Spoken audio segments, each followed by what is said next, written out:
தமிழகம் எங்கும் கிளைகள் கொண்ட Annamalai institute of hotel management and hospital management படிப்பில் சேர்வதற்கான அட்மிஷன் நடைபெறுகிறது. ராமநாதபுரம் ஆட்சியர் அலுவலகம் முன்பு 7 அம்ச கோரிக்கைகளை வலியுறுத்தி வருவாய் அலுவலர்கள் இன்று ஒரு நாள் விடுப்பு எடுத்து போராட்டத்தில் ஈடுபட்டனர். இதுகுறித்து நமது செய்தியாளர் குமார் நடத்திய கலந்துரையாடலை காணலாம். அலுவலர்கள் சங்கங்களின் 7 அம்ச கோரிக்கைகளை வலியுறுத்தி ராமநாதபுரத்தில் அனைத்து துறையில் சார்ந்த வருவாய்த்துறை அலுவலர்கள் தற்பொழுது போராட்டத்தில் ஈடுபட்டு வருகின்றனர். இதுகுறித்து தமிழ்நாடு வருவாய்த்துறை அலுவலர் சங்கத்தினுடைய மாவட்ட தலைவர் பழனிக்குமார் அவர்கள் நம்மிடத்திருக்கிறார். இது குறித்து கேட்கலாம். சார் வணக்கம். உங்களுடைய கோரிக்கைகளுடைய 7 அம்ச கோரிக்கை என்ன? அதாவது இன்னைக்கு பார்த்தீங்கன்னா தமிழகம் முழுவதுமே இந்த கிராம நிர்வாக அலுவலர், கிராம உதவியாளர், வருவாய்த்துறை அலுவலர் அலுவலக உதவியாளர், வட்டாட்சியர் ஒரு 7 அம்ச கோரிக்கையை வலியுறுத்தி தொடர்ச்சியாக இது ஏற்கனவே மாண்புமிகு வருவாய்த்துறை அமைச்சர் எங்களுக்கு வருவாய் நிர்வாக ஆணையர் முன்னாடியே ஏற்றுக்கொண்ட கோரிக்கை தான். ஒன்றும் பெருசா பினான்சியல் சம்பந்தமானதெல்லாம் இல்லை. ஜூலை 1 வருவாய்த்துறை தினமாக அறிவிக்க வேண்டும். அரசு எங்க வருவாய்த்துறைக்கு ஒரு முக்கியமான பணியை, மக்கள் பணியை செய்யறதுக்கு ஒரு காலக்கெடு நிர்ணயிக்கிறாங்க.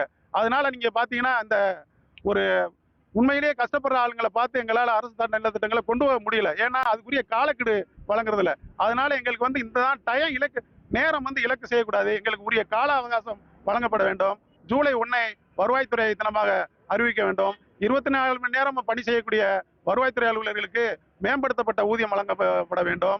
கருணை அடிப்படை பணி, ஒரு வட்டாட்சியரோ ஒரு கிராம நிர்வாக அலுவலரோ கிராம உதவியாளரோ இறந்து விட்டால் அவருடைய வாரிசுகளுக்கு கருணை அடிப்படை பணி என்பது முன்பு 25% இருந்தது.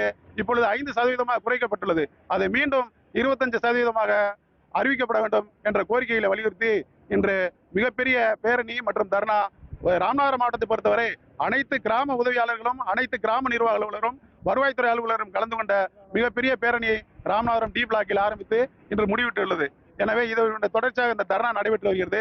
மாண்புமிகு முதலமைச்சர் இதில் தலையிட்டு எங்களுடைய கோரிக்கைகளை நிறைவேற்றுவதற்கு உரிய எங்கள் மாநில தலைவர்களை அழைத்து பேச வேண்டும் என கேட்டுக்கொள்கிறேன். கடந்த சட்டமன்ற தேர்தலில் இந்த வருவாய்த்துறை அலுவலருக்கு வைக்கப்பட்ட கோரிக்கை இதுல இருக்கா? இது இப்போ என்ன நிலைமை, எப்படி விடுப்பு எடுத்துருக்கீங்களா? இப்போ இன்னைக்கு பொதுமக்கள் வருவாய்த்துறை சம்பந்தப்பட்ட ஆவணங்கள் பெற முடியாம கடுமையான அவதி அடைஞ்சிருக்காங்க. இதுக்கான மாற்று ஏற்பாடு ஏதாவது செஞ்சிருக்காங்களா? நாங்கள் இது சம்பந்தமா ஏற்கனவே நாங்க அறிவிக்கை கொடுத்திருந்தோம். ஒரு மாசத்துக்கு முன்னாடியே வருவாய் நிர்வாக நோட்டீஸ் கொடுத்திருந்தோம். எங்களுக்கு எங்களை அழைத்து இதுவரைக்கும் பேசவும் இல்லை. இது சம்பந்தமா எங்களுடைய எந்த கோரிக்கைகளும் நிறைவேற்றாத காரணத்தினால அனைவருமே தற்செயல் விடுப்பு எடுத்து தான் இந்த போராட்டத்தில் ஈடுபட்டிருக்கோம். அனைத்து பணிகளுமே புறக்கணிக்கப்பட்டுள்ளது. பொதுமக்கள் அனைவருமே அலுவலகத்துக்கு அந்த பணிகளை செய்ய முடியாமல் திரும்பி போகக்கூடிய ஒரு நிலையை தொடர்ச்சியாக ஏற்பட்டு நடந்து கொண்டிருக்கிறது. ராமநாதபுரம் மாவட்டம் முழுவதும் அனைத்து வருவாய்த்துறை அலுவலர்கள் சம்பந்தப்பட்ட அனைத்து கடைநிலை ஊழியர்களும் இந்த போராட்டத்தில் ஈடுபட்டு வருகின்றனர். கடந்த சட்டமன்ற தேர்தலில் கொடுக்கப்பட்ட வாக்குறுதி கூட இதுவரை நிறைவேற்றப்பட வேண்டும். இப்போ ராமநாதபுரம் மாவட்டம் முழுவதும் சுமார் 1500க்கும் மேற்பட்ட வருவாய்த்துறை அலுவலர்கள் இந்த போராட்டத்தில் ஈடுபட்டு வருகின்றனர்.